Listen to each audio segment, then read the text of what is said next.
Aleluias, aleluias. Ainda que eu falasse a língua dos homens e dos anjos e não tivesse amor, seria como metal que soa ou como sino que somente tine. E ainda que eu tivesse o dom de toda a profecia e conhecesse todos os mistérios e toda a ciência, e ainda que tivesse toda a fé, de maneira tal que transportasse os montes e não tivesse amor, nada seria. E ainda que distribuísse toda a minha fortuna para o sustento dos pobres, e ainda entregasse o meu corpo para ser queimado, e não tivesse amor, nada disso me aproveitaria. O amor é sofredor, é benigno, o amor não é invejoso, o amor não trata com leviandade, não se ensoberbece, não se importa com indecência, não busca os seus interesses, não se irrita, não suspeita o mal. Quem ama não fica alegre quando alguém faz alguma coisa errada, mas se alegra quando alguém faz o que é certo. Quem ama nunca desiste, porém suporta tudo com fé, esperança e paciência. Portanto, agora existem 3 coisas: a fé, a esperança e o amor. Porém, a maior de todas elas é o amor.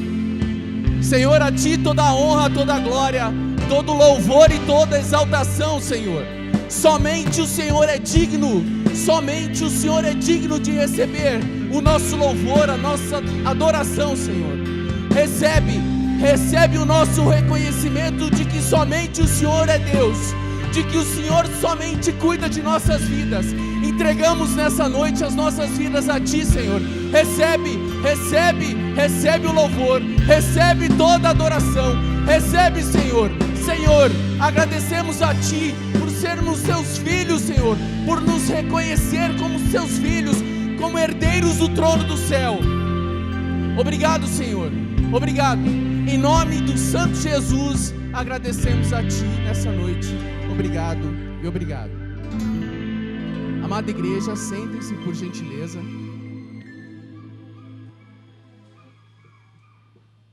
Eu saúdo a igreja, os irmãos, as irmãs, com a paz e a graça do nosso Senhor Jesus Cristo. Amém?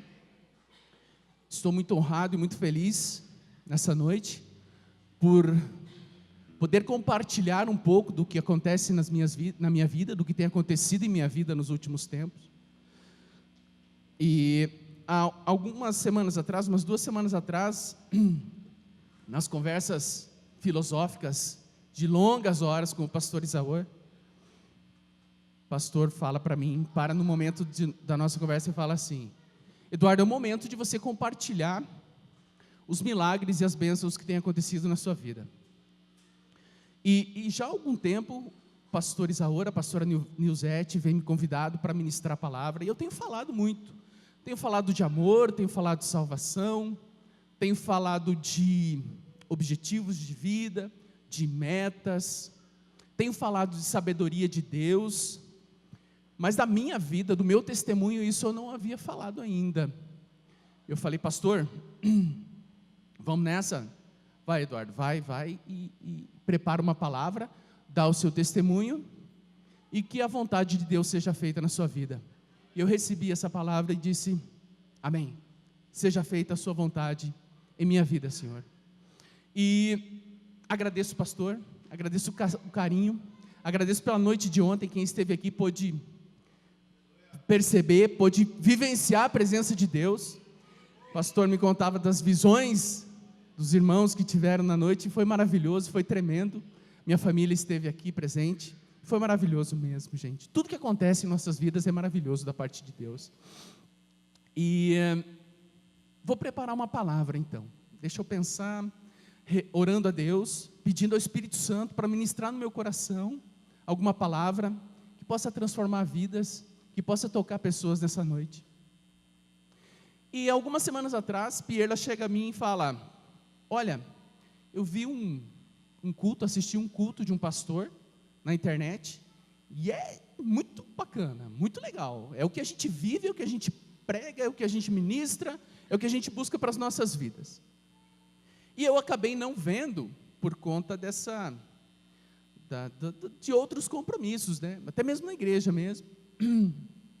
E E eu volto para casa e conto para ela, falo, vamos estudar juntos a palavra então. Vamos assistir o culto, vamos estudar para que o Espírito Santo flua em nossos corações e ministre.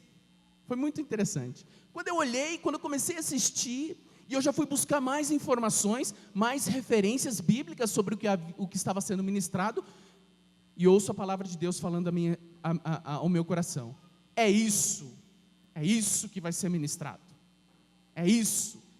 Prepara-se e ministra ao meu povo. Ótimo. E aí eu falo para o Espírito Santo, é isso mesmo. É isso. Vai, essa é sua. Essa palavra é sua. E aí, em conversa, né? Quando nós nos aproximamos de Deus, quando nós nos aproximamos do Espírito Santo, nós ouvimos a voz do Espírito, nós conversamos. E eu falo para o Espírito assim, para o Espírito Santo de Deus assim, o Senhor está comigo? E ele responde a mim, eu estou contigo há 41 anos, é hoje que eu vou te abandonar? E eu falo para vocês nessa noite, Deus tem andado com você, meu irmão, Deus tem andado com você, minha irmã, todos os anos de suas vidas. Todo o tempo seu aqui nessa terra, Deus está olhando para você. O Espírito Santo está caminhando contigo. Que pai, em algum momento da vida, abandona o seu filho? Que mãe, em algum momento da vida, abandona o seu filho? Que pai cristão que deixa o seu filho padecer? Você imagina a relação que Deus tem conosco? Jamais nos abandona. E assim sendo, eu trago uma palavra nessa noite. Os irmãos puderem abrir suas Bíblias ou então acompanhar nas telas ao lado, por gentileza. A palavra está em Gálatas, capítulo 5, versículo 1. Gálatas, capítulo 5, versículo 1. A palavra de Deus diz assim: Cristo nos libertou para que sejamos realmente livres. Por isso, continuem firmes como pessoas livres e não se tornem escravos novamente. Apenas um versículo, apenas o primeiro versículo. Vou ler de novo. Cristo nos libertou para que sejamos realmente livres. Por isso, continuem firmes como pessoas livres e não se tornem escravos novamente.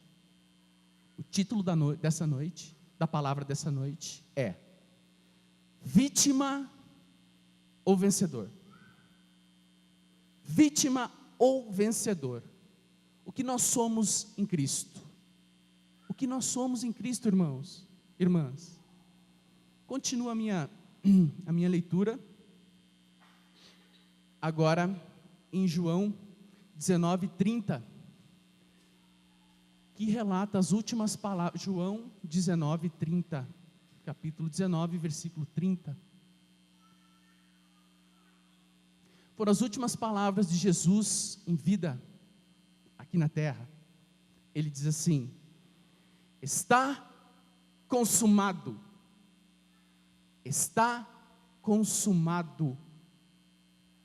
Nós fomos libertos, livres em Cristo, pela morte de Jesus, pela morte derramada na cruz do Calvário.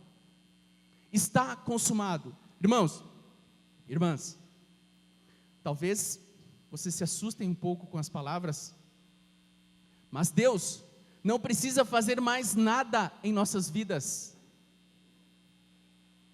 Nós já fomos libertos. Todas as nossas doenças, todas as nossas angústias, todas as nossas aflições, tudo de errado que existia com o ser humano, foi levado na cruz. Não precisa mais nada. E sabe por que não precisa mais nada? Porque nós já temos posse de toda a herança de Deus. Com o nosso posicionamento, todos nós somos iguais, somos semelhantes perante Deus. O que nos diferencia é a posição que nós tomamos em nossas vidas. Nós somos vítimas ou nós somos vencedores? E a leitura segue. Agora em Romanos 8:37.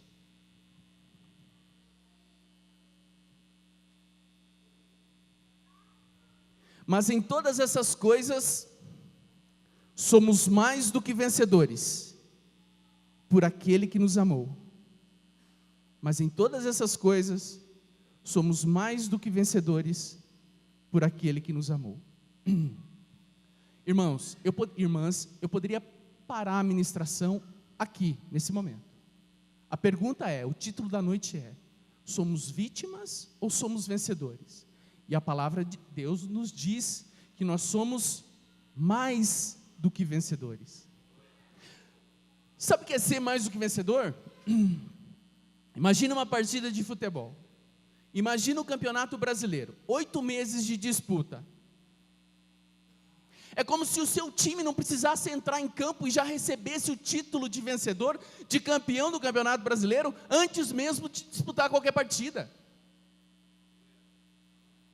Porque Jesus já entrou em campo, é como se Jesus tivesse entrado em campo e feito todos os gols para o campeonato inteiro por nós. A palavra poderia acabar nesse momento. A palavra poderia acabar nesse momento. Nós temos plena consciência, o nosso intelecto é tranquilo isso. A gente lê, a gente discute um pouco e nós já sabemos que nós somos vencedores. Não, mais do que vencedores em Cristo Jesus. Muito bem, mas e aí? As coisas são tão simples assim, irmãos, irmãs? As coisas são tão fáceis de serem compreendidas assim, irmãs, irmãos? Existe uma pessoa que quer mudar toda essa história. Ele quer derrubar toda essa palavra santa de Deus. Ele não nos quer como vencedores. E esse inimigo chama-se Satanás. O nosso inimigo de lutas diárias, que coloca em sua mente que você é um tolo, que você é um perdedor, que você é um fracassado, que você está falido, que todas as coisas boas acontecem com o mundo, mas menos com você. Principal palavra que o inimigo quer colocar na sua cabeça: você é vítima. Você é vítima. Só que ele não pode fazer isso com você. A única pessoa que pode se declarar vítima é você mesmo. Eu sou vítima da sociedade. Não é assim que acontece? A polícia prende o ladrão, o bandido que faz um monte de coisa errada. E ele aparece na TV e fala assim: eu sou vítima da sociedade. É isso. Ponto, vocês sabem para quem, né? Eu sou vítima. Tudo dá errado comigo. O universo conspira contra mim. Livros, a teoria da conspiração. Tudo dá errado. Né? Tudo acontece comigo. Meu vizinho, tudo beleza, comigo não. Olha quanta injustiça.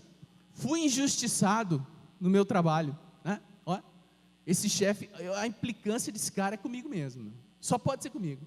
Todo mundo ele trata bem, menos a minha pessoa, menos eu. Eu sou o maior de todas as vítimas, não é assim? Isso acontece o tempo todo, isso acontece a todo momento, e nos faz pensar exatamente de forma errada. Porque nós sabemos que em Cristo Jesus, nós somos mais do que vencedores. A obra está completa, não se precisa fazer mais nada. Qual a posição que nós tomamos? Eu não estou falando que você não, em determinadas situações, você não tenha sido realmente prejudicado. Já vou chegar lá. Mas como nós nos portamos? Como nós nos saímos diante dessas situações? E aí eu falo para vocês o seguinte: não há espaço, não há a menor possibilidade para você ser duas coisas ao mesmo tempo. Você não pode ser vítima e você não pode ser vencedor. Ou você é um, ou você é outro. O que eu quero ser? O que eu quero ser? Eu quero ser vencedor. E eu vou dar a minha palavra, eu vou dar o meu testemunho de vida hoje. Como que eu venci em Cristo Jesus uma situação terrível em minha vida. É a primeira vez que eu vou falar disso em público. É a primeira vez que eu vou falar disso em público. Algumas pessoas muito próximas, a minha família, pessoas muito próximas, sabem do que eu passei. Sabem da provação que eu fui submetido. E talvez 90% das pessoas não saibam, né? Até porque, apesar de eu ser uma pessoa, de ser um servidor público, de ser uma pessoa pública, de estar sempre à frente, falando, ministrando muitos assuntos, de diferentes assuntos, mas a minha vida particular é muito reservada, muito regrada. Mas aí, irmãos e irmãs, eu falei algum tempo atrás, eu falei sobre objetivos de vida. Falei sobre objetivos de vida. E o meu objetivo de vida é chegar próximo de Jesus. É entender o coração de Jesus. É, a partir daí, criar ações para o meu dia a dia. Para a minha vida. No meu trabalho, na minha igreja, na minha família. E como que você faz para chegar nesse objetivo? Para atingir esse objetivo que é Jesus? Você tem que definir metas. E uma dessas metas é, cumprindo a palavra de Deus, vai e fala do meu amor pelos meus filhos a todo mundo que você conseguir atingir. Fala. Não esconda. Isso não pode ser escondido. São os milagres. Vá ao povo e fale dos milagres que acontecem em sua vida. Eu quero falar que nessa noite, a partir dessa noite, muitas pessoas subirão nesse altar e testemunharão as graças e as maravilhas de Deus em suas vidas, assim como eu estou fazendo hoje. Não é fácil. Posso discutir vários assuntos com vocês, com os irmãos, mas falar da minha vida pessoal não é uma tarefa fácil. Não é. Imaginem o amor de Cristo por nós, o amor de Deus por nós. Eu comecei ministrando Coríntios 13. Ainda que eu falasse a língua dos homens e dos anjos, se eu não tivesse amor, eu nada seria. Imaginem que amor é esse. Irmãos, eu pergunto a vocês essa noite. Os pais, as mães. Vamos começar pelas mães. Mãe, você daria a sua vida pelo seu filho? Você morreria no lugar do seu filho? Mães, cadê a Lana? Mas sem pensar, as mães estão assim. Claro, mas sem pensar. Pais, vocês dariam a vida pelos seus filhos? Cadê o Rodrigão? Fabi lá atrás? Sem dúvida, nós daríamos a vida pelos nossos filhos. Aí eu faço outra pergunta. Você daria a sua vida por alguém que você não conhece? Epa, peraí bicho, que história é essa? Você daria a sua vida por um ladrão, por um assassino, por um bandido, por um estuprador? Você daria? Aí não, né, Eduardão? Aí também não, né, cara? Não vá forçar a nossa amizade. Pois foi exatamente o que Cristo fez por nós. Ele morreu para que todos nós fôssemos livres, sem distinção de bonzinho ou mal. Todos nós. Olha que amor é esse. Olha que amor lindo é esse. Recebe esse amor. Por conta desse amor recebido na cruz, é que nós somos livres. A obra está completa, tudo se encaixa. Há 2 semanas atrás, a pastora Ariane falava uma palavra tremenda de Deus, ministrava uma palavra tremenda de Deus, onde tudo se encaixava. A palavra de Deus não se contradiz, pois ela é verdadeira. Conhecereis a minha verdade, e a partir daí você vai ser salvo. É assim que funciona. Parece muito simples, mas aí muitas vezes a gente estraga tudo, né? Com essas perturbações que vêm a todo momento. É luta diária. É pedir proteção a Deus. Eu falo muito das nossas orações também. Irmãos, a oração, são palavras fortes, são palavras impactantes, mas é para impactar mesmo. Porque nós vivemos uma fé viva na nossa igreja, na nossa comunidade. Não é uma fé morna, é viva. E eu digo para os irmãos que a palavra de Deus é como uma bomba atômica. A oração é como uma bomba atômica na mão do cristão. A gente pode destruir qualquer inimigo, só que a gente não usa. a gente não sabe como usar, muitas vezes. Em nossas orações, irmãos, em minhas orações, as minhas devocionais, toda manhã, antes de sair de casa, eu peço uma proteção especial a Deus, a minha família, as pessoas da minha igreja, a minha comunidade, em oração pedindo por pessoas que você não conhece. Aí você começa a cumprir as metas para atingir Jesus. Comecem a oração. Eu começo a minha oração assim, agradecendo a Deus pelo milagre na cruz. Porque Cristo deu a vida por nós, sem nos conhecer. Sabemos que somos pecadores, sabemos que fazemos muitas coisas erradas, que muitas vezes a gente deixa cair em tentação e cometemos atos ilícitos, e eu não sou diferente, eu sou assim, eu sou pecador, eu não sou pastor. Eu recebi a palavra, o convite para ministrar a palavra hoje, e aqui eu estou, humildemente, reconhecendo que, por meio de mim mesmo, eu não sou capaz, mas eu pedi para que o Espírito Santo fizesse a obra na minha vida hoje, e que tocasse profundamente o meu coração, transformasse a minha mente, e que palavras de salvação, palavras de libertação, palavras de conforto fossem ministradas nessa noite hoje. Pedi humildemente ao Espírito Santo de Deus que não deixasse ninguém sair daqui da forma que entrou, para que vidas fossem transformadas, resgatadas, santificadas e purificadas na vida de Deus. E o nosso relacionamento com Deus tem que ser assim, íntimo. É isso, bate do lado. Vamos lá, Espírito Santo, está comigo? Estou, desde sempre. Então vamos lá. Nós não precisamos de interlocutores. A obra foi consumada. E porque nós somos assim, nós somos vencedores. Muitos irmãos têm medo de enfrentar uma batalha. Enfrentar uma batalha, tem medo. Claro que tem medo, somos humanos, e a gente tem medo. A gente tem medo de muitas coisas. Mas vocês devem saber, nós precisamos saber, eu me coloco nessa posição também, nós precisamos saber, que quem está conosco, quem está do nosso lado, é o general de todos os exércitos, o vencedor de todas as batalhas, o leão da tribo de Judá, Jeová Jirê, Jeová Rafá, caminha com nós todos os dias e todas as noites. Não devemos temer nada, porque somos mais do que vencedores, irmãos. Recebam essa palavra. E aí o inimigo não nos toca.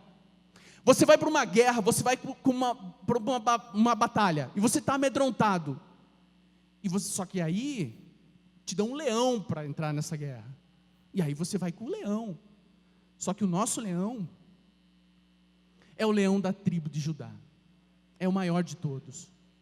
Não há derrotas. É impossível ter derrotas ao lado de Jesus, ao lado de Deus, seguindo os caminhos e o que o Espírito Santo toca em nossos corações. Em minhas orações, irmãos, eu peço sempre o seguinte. Há muitos anos eu trabalho com aspectos cognitivos, eu venho falando isso bastante também. Eu trabalho com aspectos cognitivos.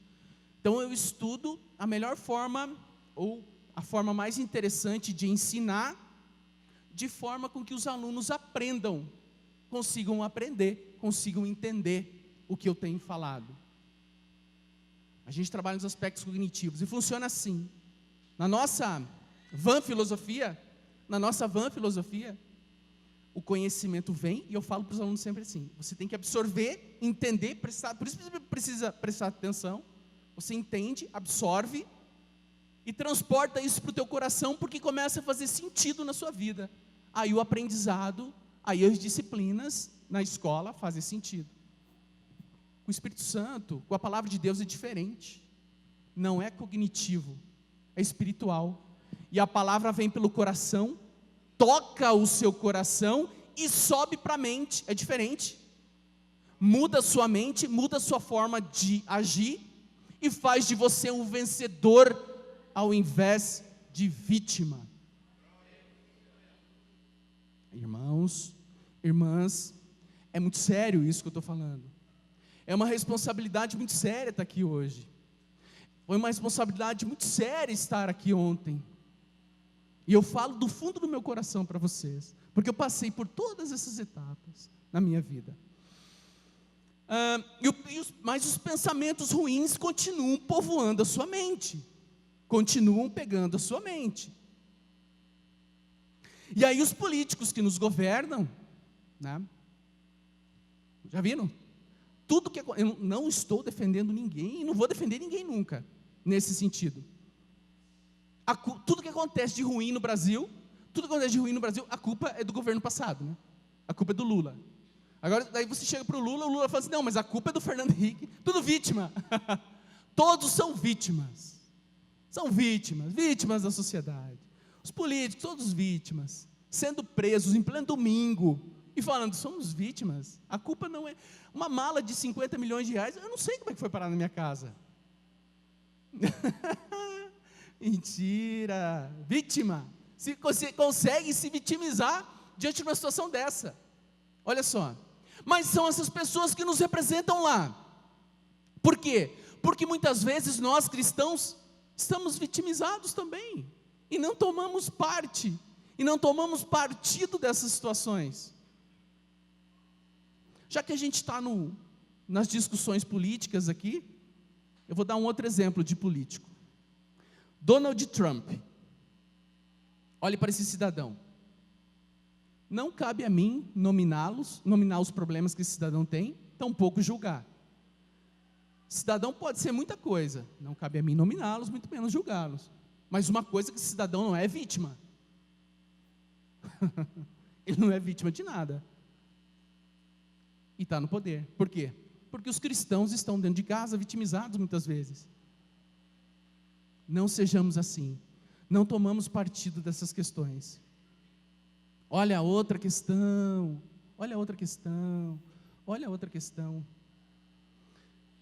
Eu sou assim, aluno em sala de aula. Eu vou trazer a minha realidade, a minha vida, porque é o que eu vivo todos os dias. Aluno em sala de aula. Problema. Eu estou assim porque meus pais são separados. Vítima. Não é? E aí não é. Aí, professora Ariane, eu quero saber porque a senhora me reprovou nesse ano. Vítima, a senhora me reprovou, o senhor me reprovou, professor Eduardo. Aí chega o pai falar comigo, eu quero saber porque meu filho reprovou. Aí você fala assim, aí você começa a entender as coisas. Olha, o seu filho deveria estar mais presente, faltou muitas aulas, não prestou atenção, então, eu chamei o senhor várias vezes, o senhor não veio conversar comigo, né, e aí acabou que o seu filho reprovou. Aí o pai olha para mim e fala, mas é um burro mesmo. Esse é o opressor, aí é o opressor. E o menino chega em casa, eu sou burro, o pai do cara chama ele de burro, meu. É verdade, gente, é verdade. Olha que posicionamento. E aí eu já entendi tudo que acontece. A ciência explica que a maior parte das doenças psíquicas, as pessoas que têm doenças psíquicas, a maior parte delas, eu não sei, não é minha área de estudo, mas o que eu li, para trazer alguma revelação para vocês, a ciência diz que mais de 90% dos problemas, das pessoas que apresentam problemas psíquicos, têm síndrome de perseguição. Primeiro, procure a Deus, procure a igreja, procure o pastor, procure ser um vencedor. Segundo, procure ajuda médica. A ciência fala isso. As pessoas com problemas psíquicos têm síndrome de perseguição. A maior parte delas. E as coisas vão. E as coisas seguem. Só acontece comigo. Se eu fosse rico, seria diferente. Vítima. Não vou dizimar na igreja porque eu não sou rico. Se eu fosse rico, aí eu dizimava. Claro, eu estou me colocando. É confortável você se colocar numa posição de vítima. É muito sério. Quer ver uma situação bem interessante? Certa vez eu estava no hospital. E um senhor e uma senhora conversando. Os dois estavam fazendo tratamento de câncer. E a senhora falava assim para ele, para o senhor. Não, eu estou dando risada de nervoso, porque é muito sério. O meu câncer é um câncer no pulmão. E aí o senhor falava assim para ela, mas o meu é câncer nos ossos. Não, mas o senhor tem que entender que o meu câncer é muito pior do que o do senhor. Não, a senhora tem que entender que eu já fiz 30 sessões de quimioterapia. Não, mas eu já fiz 10, mas eu vou fazer mais 20. Eles estavam discutindo para saber quem tinha o pior tipo de câncer, gente. Para ser vítima, para se vitimizar, para conseguir passar à frente na fila da quimioterapia. Eu não sei qual motivo. É muito forte isso, é muito triste isso. E o inimigo tentando povoar a nossa mente, tentando trazer perturbações à nossa mente. Tudo para combater aquilo que já foi dito, que em Cristo nós somos mais do que vencedores. Sempre se remetam a isso. Sempre quando se colocarem ou tentarem colocar você numa posição de vítima, pensem nisso, eu já sou mais do que vencedor, eu não preciso nem entrar em campo, eu já ganhei, é meu, tome posse, é meu, Deus não precisa te dar nada, Ele já te deu, a cura é sua, o trabalho é seu, a conquista, a promoção é seu, é sua. E aí, deixa eu retomar um pouquinho falando dos alunos, mas eu tenho outros alunos também, né, Nara? Que a Nara não me procura para falar isso. Ela nunca procura. Ela não é vítima. Ela é vencedora. E eu profetizo em sua vida, Nara, que a sua vida acadêmica vai ser brilhante. Eu vejo isso em você. Eu consigo ver isso em você. E aí, Moisés, eu vejo o Gabriel. Ele nunca se vitimizou sendo meu aluno. E o que é o nosso menino hoje? É campeão. É campeão de MMA, é orgulho nosso. Todas as vezes que eu vejo alguma notícia do Gabriel na TV, na mídia, eu falo para minha esposa, esse moleque foi meu aluno, nunca se vitimizou, nunca, chega, procura e fala, estou com problemas, me ajuda, me procura depois da aula, me procura nos intervalos, me procura, não é vítima, né? Claro que não é vítima, olha o pai que tem. Olha a mãe que tem, não é? É orgulho, né? Olha o Dani, professor Eduardo, eu sou filho do Josmar, olha o orgulho, eu sou filho da Ariane, conhece? Claro que eu conheço, são meus amigos de longa data, orgulho, né? O filho tendo orgulho do pai, o pai tendo orgulho do filho, e quando nós somos vencedores, Deus que é o nosso Pai Celestial, se enche de orgulho da gente, e fala assim, esse é o meu menino, essa é a minha menina, é para isso que eles estão na terra, para levar a palavra a toda criatura, para falar em meu nome, para curar, para profetizar, para transformar vidas, e quem faz isso é vencedor, não é vítima. Mais algumas características de vítima.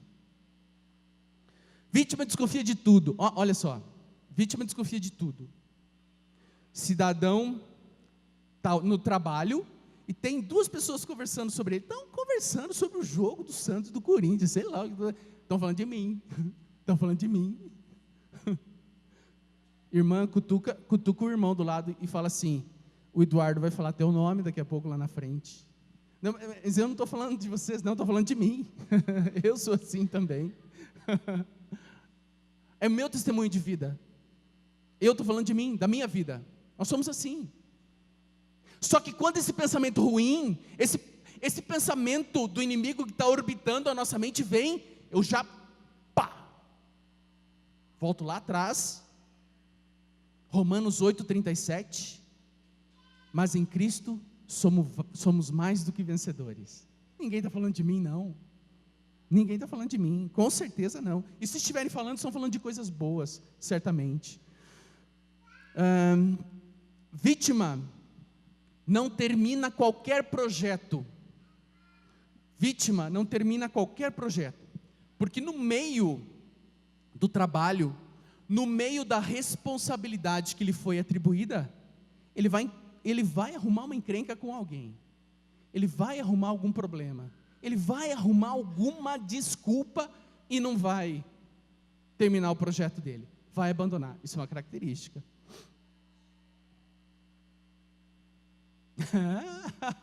Não, isso é sério. Olha só, não vou mais à igreja. Não vou mais à igreja. Por que você não vai na igreja? Porque eu fui à igreja e vi aquela pessoa lá, ela faz isso. Olha a opressão. Olha a opressão. E eu como sou santo, eu não posso dividir o mesmo espaço que aquele pecador. Isso, olha só. Aí não vai mais. Aí arruma um monte de desculpa. Vítima não se importa com a dor alheia. Sabe por quê? Porque a dor dela é muito maior do que qualquer outro ser humano na face da terra. O que eu estou sentindo, ninguém pode sentir no meu lugar. E ele não se preocupa com os outros, ele fica olhando para o umbigo dele. Nós não somos vítimas, nós somos vencedores.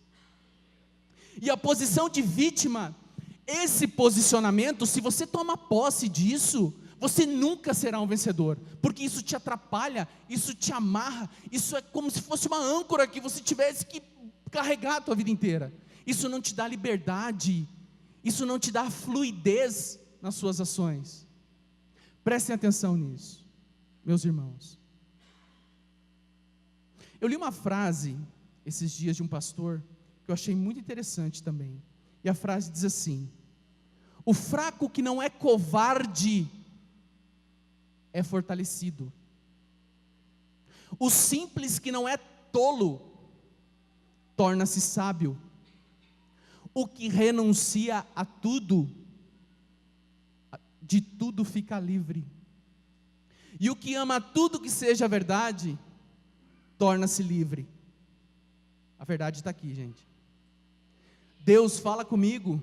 Deus, eu preciso ouvir a sua voz. Deus, onde você está? Deus, você esqueceu de mim? Olha, vítimas, está aqui a palavra de Deus. Leia, estude, raciocine, discuta em cima disso, e a verdade lhe será revelada, e você vai conseguir ouvir a voz do Espírito no seu coração, e você vai transformar isso, transportar isso para a sua mente, e transformar a sua vida. Meus irmãos, eu não quero dizer essa noite que você realmente não tenha sido prejudicado em sua vida. O seu sócio que lhe abandonou, o seu sócio que te deixou com um rombo tremendo na empresa.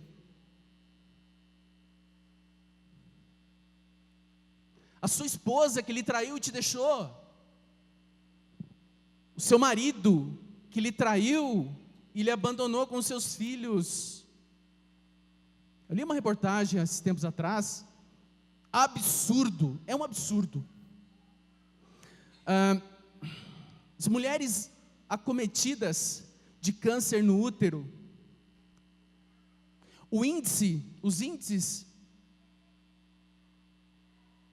de maridos que abandonam as suas esposas, quando descobrem que ela tem câncer no útero, são absurdos. Eles as abandonam. Motivo: elas não podem ter mais relações sexuais. E aí, não tem mais razão de ser, e o marido a deixa. Só que essa mulher teve essa doença em decorrência, muitas vezes, de um vírus que foi transmitido pelo próprio marido. O cidadão infecta a mulher com o vírus. Essa mulher, em decorrência desse vírus, ela é acometida de um câncer, e aí, como ela não pode mais ter relação sexual com o marido, ele a abandona. Olha só que situação terrível. Eu vi um testemunho de uma irmãzinha no Haiti. Todos nós sabemos que há 7 anos atrás, exatamente em 2010, teve um terremoto no Haiti. A capital Porto Príncipe foi devastada por um terremoto. O Haiti já era um dos países mais pobres do mundo. Depois daquele terremoto, acabou tudo. Uma irmãzinha de 15 anos. O testemunho dela, tremendo, tremendo. Ela falava assim, ela estava na escola, e todos os coleguinhas dela da escola morreram nesse terremoto. E ela correu para a rua. O terremoto aconteceu 5h15 da tarde, por volta de 5h15 da tarde. E daí virou caos. Aí virou caos. Tudo destruído, milhares, centenas, milhares de pessoas mortas. Das 5 da tarde até as 8 da noite, 17 homens tentaram violentar ela, nesse tempo. E ela sem ninguém, com 15 anos de idade. Toda a família dela morreu, só sobreviveu um primo, um jovenzinho também. E os dois se uniram para um cuidar do outro. Tentar cuidar do outro, né? Era um menino também. Ela ficou 60 dias dormindo na rua. E todas as noites ela sofria tentativas de abuso. E aí, o que mais toca é o seguinte: essas pessoas num culto evangélico, na capital Porto Príncipe, sabe quanto tempo de culto? 8 horas de culto. 8 horas de culto. Ah, mas deveria ter um lugar bacana, bem ventilado. Desculpe, irmãos, os ventiladores não estão funcionando hoje, tá? Para o seu bem-estar, é muito bom, né? A gente se sente bem tranquilo. Lá não tem nada disso, estava tudo destruído. Era no sol mesmo, 8 horas de culto no sol. 2 horas de louvor, entoando o mesmo cântico, mais ou menos assim: Bom dia, fidèle, bom dia, fidèle, tu ne changes pas, tu ne changes pas, bom dia, fidèle, tu ne changes pas. Bom Deus fiel, tu nunca mudas. Eles não se referem a Deus como Deus, eles se referem a Deus como bom Deus fiel. Eu fazia assim, ó. O país devastado, a família devastada, tudo que essas pessoas, eles já eram pobres, perdendo tudo, e eles ficam 2 horas entoando o mesmo canto: bom Deus fiel, o Senhor nunca muda, o Senhor nunca mudará, o Senhor nos cuida. E o nosso louvor aqui, irmãos, como é que é? Deixa eu calcular o meu horário aqui. Eu já sei mais ou menos quanto tempo demora para eu chegar aqui já no final do louvor para pegar a sua palavra. Irmã, cutuca o irmão ali, ó. O Eduardo vai falar teu nome lá na frente. Eu estou falando de mim. Eu fui assim. Durante muitos anos, durante muito tempo, eu acompanhei a minha esposa, mas eu só acompanhei. Eu saía da mesma forma que eu entrava. E eu tentava uma explicação racional para isso tudo. Por que, Pierla? Por quê? E Pierla sempre de uma forma muito, né? Não é a história de Saul, né? Não é o pastor de jumento, né? Uma forma muito tranquila, muito calma. Não, tentando explicar. Estou falando de mim. Por que tanto tempo assim? Me dói as costas, me dói o pescoço, me dói. Eu estou falando de mim. Né? Até o dia que eu estava na igreja, estava aqui, e os irmãos do Ministério de Louvor entoando os cânticos, e eu comecei a entrar. A ciência não explica isso, mas é como se fosse uma forma de transe, assim. Eu comecei muitas coisas começaram a vir na minha cabeça. Um filme começou a passar na minha cabeça, e de repente eu recebi no meu peito como se fosse uma lança de fogo, assim, que me impactou, assim, pá! E eu senti um calor, assim, eu senti o suor correr pelas minhas pernas, assim, encharcar o meu sapato. E eu falava assim: eu estou infartando, ó, eu estou infartando. A gente sempre tenta achar uma explicação científica para as coisas, mas eu não conseguia falar com Pierla, eu não conseguia avisar ela para falar assim: me leve no médico, que eu estou passando mal aqui. É o fogo do Espírito que me atingiu. O Espírito Santo que falou assim: vamos, cara, vamos, levanta, anda, segue comigo, deixa de ser morno, vamos viver uma fé viva. E as coisas começaram a acontecer na minha vida a partir daí. Irmãos, Eu tenho muita coisa para falar para vocês, muitas coisas para falar para vocês. Mas eu vou mudar a minha organização aqui do que eu havia preparado, e eu quero contar agora um testemunho, né? Como que pela glória e pelo poder de Deus, eu me transformei em vencedor nessa vida. A minha vida, eu vejo muitos irmãos testemunhando aqui, com testemunhos absurdamente fantásticos, eu diria assim, tremendos. Conto da infância, contam do que venceram, absurdo. E eu sempre me interessei muito por isso sempre me chamou muita atenção. Eu vivi uma infância, muitos irmãos e irmãs que relatam problemas nas infâncias. A minha infância sempre foi muito tranquila, não tinha problema nenhum. Mãe presente, pai presente, sempre me encaminhavam para a igreja, e tudo tranquilo. Cresci, minha adolescência muito tranquila também, uma característica minha, como jovenzinho, gostava muito de estudar. A professora Ana Maria está aí, a professora Estherzinha não está aí hoje também, minhas professoras queridas e amadas. Você foi um bom aluno, estudioso, gostava, sem problema nenhum. Minha adolescência, os problemas que qualquer adolescente de 15, 16 anos enfrentam aí. Nunca tive problemas com álcool, nunca tive problemas com droga, nunca, em toda a minha vida, nunca tive problemas com isso.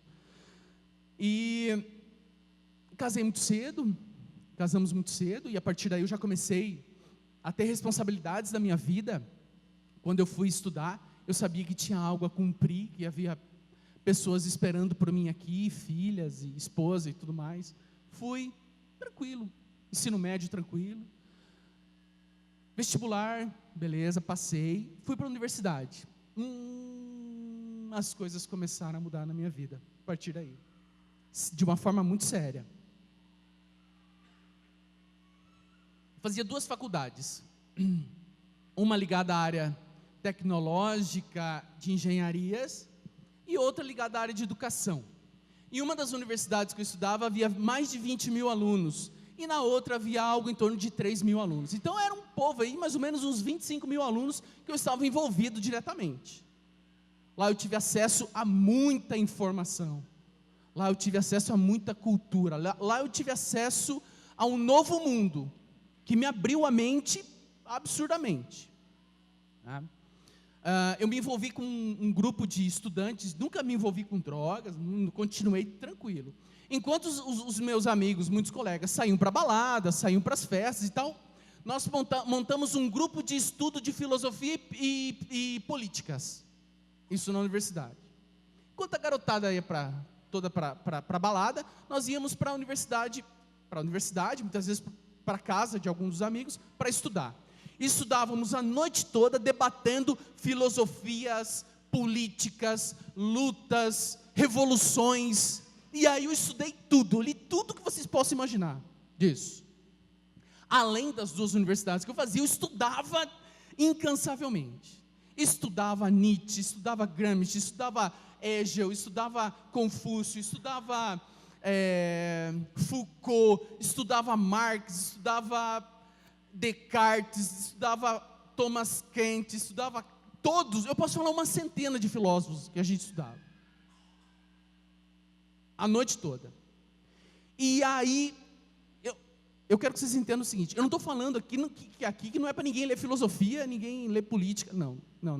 Estou falando o seguinte, que a falta de uma base cristã religiosa me levou para um caminho, como eu não tinha uma base sólida, como a minha rocha não era Jesus na época, eu estava meio solto, a minha estrutura estava meio que na areia, e aí eu fui para essa área, e aí os estudos se intensificaram, e aí nós montamos um diretório acadêmico, e aí nós disputamos eleições, e aí a gente foi para a União Nacional dos Estudantes, e aí a gente foi enfrentar polícia, batalhão de polícia, de tropa de choque, em greve, e aí aconteceu tudo, e eu me deleitava com isso. Para mim isso era o auge, levar borrachada, tiro de borracha nas manifestações, para mim isso era o auge. E isso, gente, infelizmente, eu não estou falando que ninguém é para fazer, não é para vocês fazerem isso, não, façam, mas tenha uma base forte em Jesus Cristo, porque aí o Espírito Santo direciona os estudos seus. Porque como eu não tinha essa base forte, eu me afastei de Deus.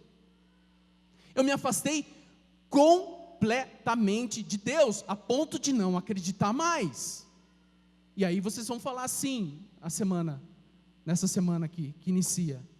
Nós tivemos a pregação de um cara que foi ateu, porque eu não acreditava mais em Deus. Eu acreditava no ser humano. E essas filosofias, elas inflam muito você. Você é capaz, você pode, você conquista. O homem é soberano sobre si mesmo. O homem domina a ciência. Quer dominar mais o quê?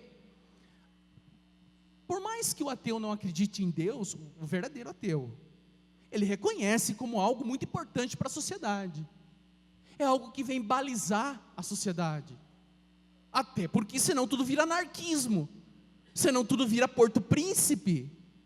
Ninguém é dono de nada.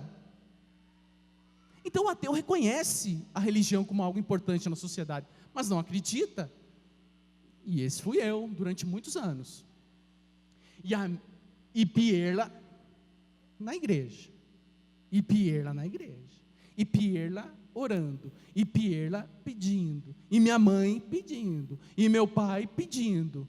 E mesmo assim nós nunca discutimos, nunca brigamos por conta disso. Eu simplesmente não acreditava e ponto final. Racionalista é assim.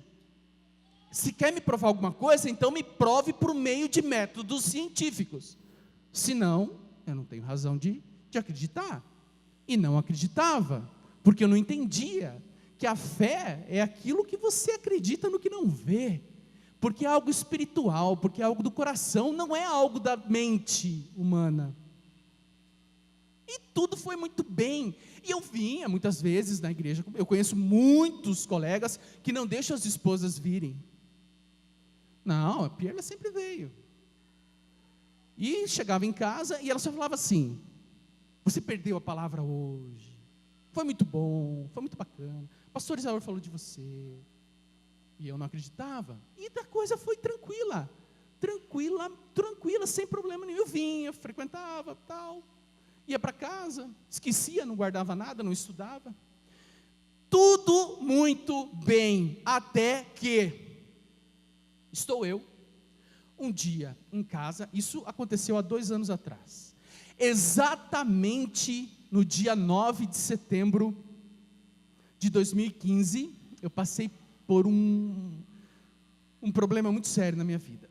Tudo bem, tudo tranquilo. No meio no inverno de 2015, eu tenho alergia à água do chuveiro, água quente do chuveiro. Então, isso me causa uma dermatite na pele, uma coisa muito simples de resolver. E nós somos orientados eu já estou caminhando para o final aqui, gente. E nós somos orientados pelo governo federal a mantermos os nossos exames de saúde sempre em dia. Principalmente o cardiológico e o neurológico. A gente usa muito esses dois sentimentos nossos aqui, e a gente sempre tenta manter em dia. Eu sempre mantive em dia, sem problema nenhum, mas essa dermatite era algo que estava me perturbando a vida, e eu fui num médico, num amigo meu, dermatologista, e mostrei a dermatite que eu tinha na pele, assim, no braço, alguma coisa tipo assim. Ele tratou da seguinte forma: pô, Eduardo, tua esposa não tem creme lá de corpo, essas coisas? Passa qualquer um, cara, isso aí não é nada. Não deu muita bola para isso. E a consulta acabou virando numa conversa entre amigos. Quando eu estava indo embora, ele falou assim: mas você já passou por algum exame dermatológico? Eu falei assim: não. Eu falei: então deixa eu examinar você. Aí eu tirei a camiseta de novo, ele começou a examinar as minhas costas, e ele olhou assim. Ele detectou uma pequena mancha nas minhas costas. Pequena não, era uns 3 centímetros, uma mancha, que para mim aquilo era algo de nascença. Eu tinha nascido com aquilo. Era uma manchinha que eu sempre via ali, nunca me incomodou em absolutamente nada. Eu falei assim: o que é isso aqui nas suas costas? Você sempre teve isso? Sim, há muito tempo eu tenho isso daí. Lembro do tempo de faculdade que eu tinha isso daí. Ele pegou e não falou nada. Ele ligou para a secretária dele e falou assim: quantos pacientes tem para as consultas? Ele falou: tem mais 2. Ele falou: eu vou atender esses 2 e cancela todas as outras. Eu falei: eita.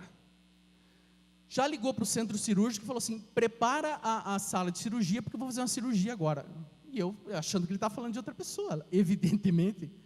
Falei, o que está acontecendo? Eu falei, Eduardo, nós temos um problema muito sério com você. Ele falou assim, eu não posso te dar um diagnóstico antecipado, porque não foi feito nenhum tipo de exame, mas o que eu vejo em você, claro, por conta da amizade que nós tínhamos, imagino, eu vejo claramente em você um melanoma. Melanoma, para quem não conhece, é um dos piores tipos de câncer que existe. Ele pode dar em qualquer parte do seu corpo, e ele é muito silencioso. Ele pode dar em qualquer parte do seu corpo. Pode dar no fígado, no intestino, no esôfago, ele dá no coração, no sistema nervoso. E uma das características do melanoma é que ele vira metástase muito rápido. Em mim, ele achava até aquele momento que havia dado na pele. Eu falei assim, que cara, que cirurgia nenhuma, eu vou embora, mas isso aqui não é nada. Ele falou assim, não, Eduardo, você não sai daqui hoje sem fazer um exame. Eu preciso tirar um pedaço desse tumor para ver se realmente mandar para exame, para ver se realmente isso é um câncer. E dos piores. Beleza. Fizemos o procedimento cirúrgico e eu fui para minha casa, comentei com a Pirla algo assim, falei, sei lá, fiquei nervoso, claro, na época. Muito bem, passa daqui uma semana para pegar o resultado do exame. E eu voltei lá depois, levei alguns pontos nas costas, mas estava tudo tranquilo. Voltei para pegar o resultado do exame, e o médico olha para mim e fala assim, Eduardo, a gente tem um problema muito sério, e eu não posso fazer mais nada por você, amigo, desculpa, eu vou te encaminhar para um oncologista. Irmão, irmã, o que eu pensei nessa hora? Eu vou morrer. Sabe essa história de que quando você recebe um diagnóstico de câncer, a primeira coisa que vem na tua cabeça é eu vou morrer? Eu tinha plena certeza disso, eu vou morrer. Vou morrer, mas eu tenho tanta coisa para fazer, eu tenho 40 anos de idade, cara. Tenho muita criança para educar, tenho muita aula para dar, tenho muita coisa para falar. E toda aquela vã filosofia que eu havia estudado a minha vida inteira, e carregava isso como um troféu, não serviu para nada. Nada. Nada. Aí o grande racionalista ateu fala assim, por favor, meu Deus, não me deixe morrer, eu não quero morrer. E aí eu fui para um oncologista, e aí eu entrei num estado depressivo tremendo. Eu emagreci 20 quilos em 2 meses, eu não comia, eu não dormia, eu só ficava lendo a internet o tempo inteiro sobre o que era melanoma. Não façam isso, nunca façam isso, por favor, não façam isso, não façam isso. Eu quase pirei, eu quase enlouqueci. E vim num sábado de manhã, aqui nos pés desse altar. Eu vim aqui no sábado de manhã, e que é um momento tremendo, onde eu sinto os chãos tremerem nessa igreja aqui. E foi nesse dia que eu senti, e depois das nossas orações, do nosso jejum e da nossa oração, eu vim conversar com o pastor Isaur. Falei, pastor, eu estou frito, eu vou morrer. O pastor Isaur fez uma oração para mim e disse assim, Eduardo, vai embora, volta para sua casa e viva a sua vida, você não tem mais nada.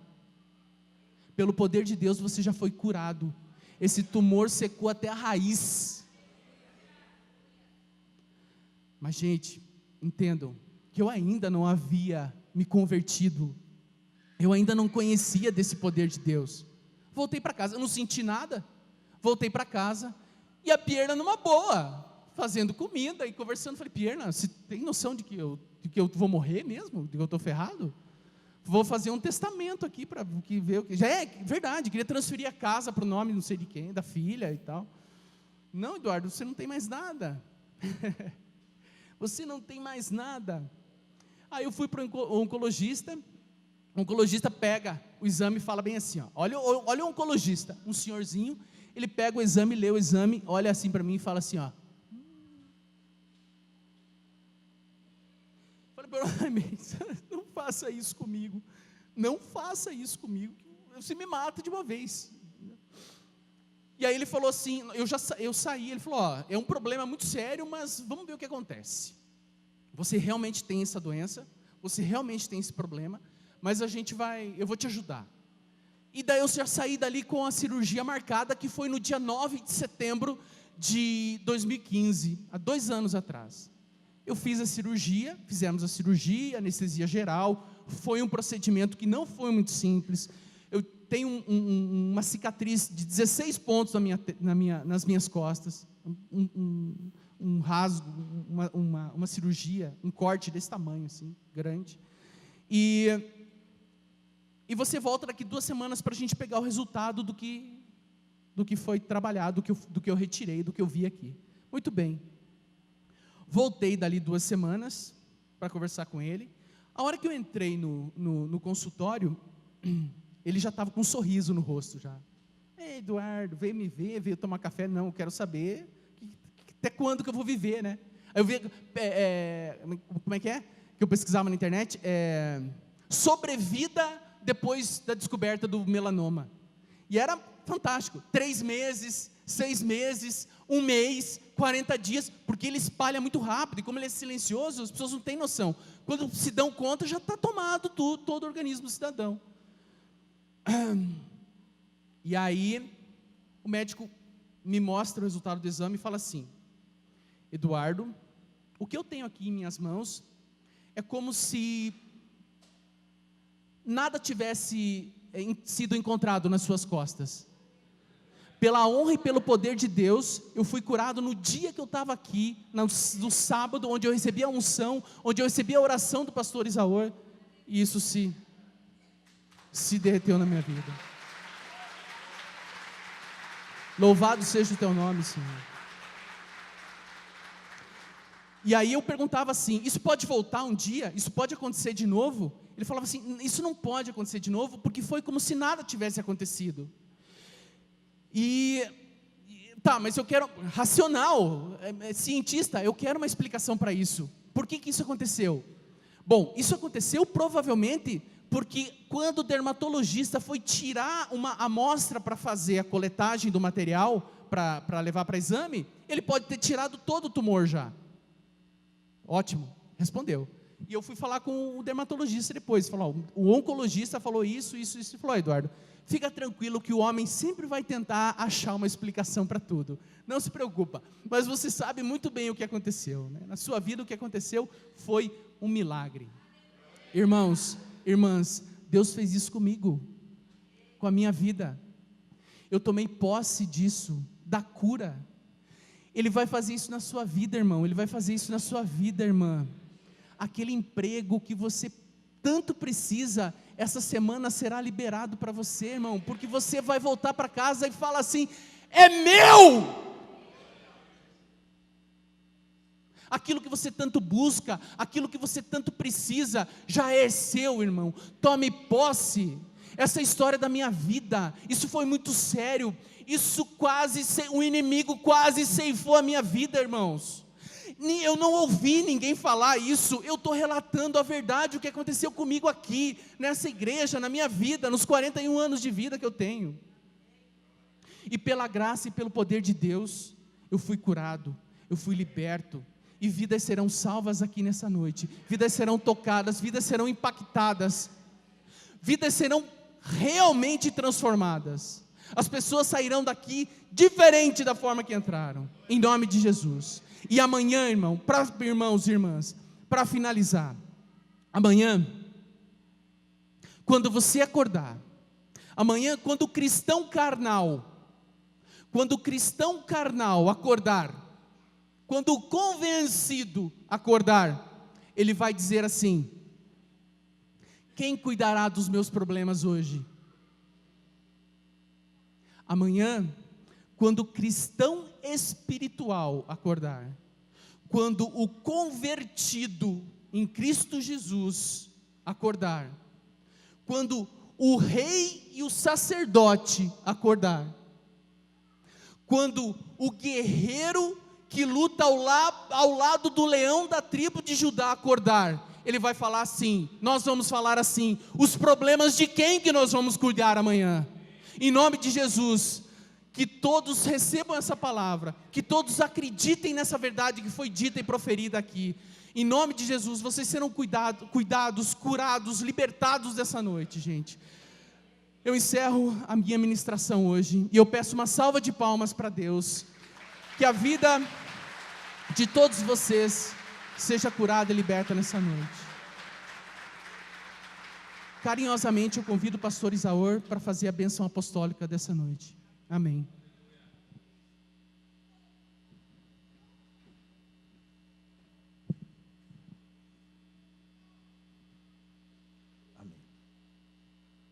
Vamos colocar em pé, em nome de Jesus.